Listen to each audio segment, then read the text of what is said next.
Colère ce dimanche dans les rues de Douala où les militants et sympathisants du mouvement pour la renaissance du Cameroun, dirigé par le professeur Maurice Kamto, se sont vus interdire l'accès au siège régional de leur parti. On me dit que c'est l'arrivée du professeur Maurice Kamto.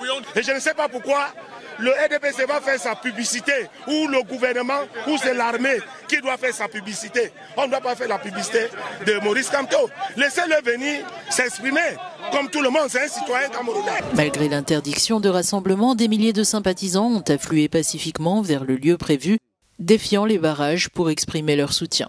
Les gens ont soif de voir le président Kamto ici dans son QG.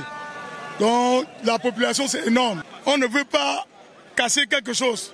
On ne veut rien. On veut seulement qu'ils viennent nous saluer.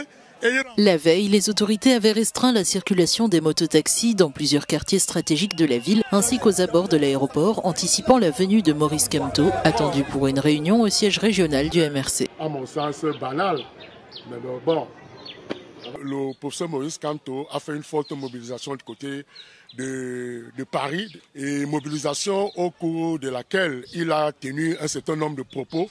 Et c'est sur la base de ces propos qu'il y a eu une nette mobilisation des autorités administratives. Vous savez que le préfet a interdit la circulation des motos sur un certain nombre d'axes. Pour ce juriste, cette entrave à la liberté de mouvement est disproportionnée et contraire aux principes fondamentaux d'un État de droit. Si j'avais été une autorité administrative, je laisserais la manifestation se dérouler tranquillement, librement, et elle se serait également effacée simplement. Mais lorsqu'on attire l'attention d'une telle manière, avec une telle mobilisation de la police, de la gendarmerie, cela démontre à souhait que le professeur Kamto est quand même, sur le plan politique, un acteur influent du jeu politique.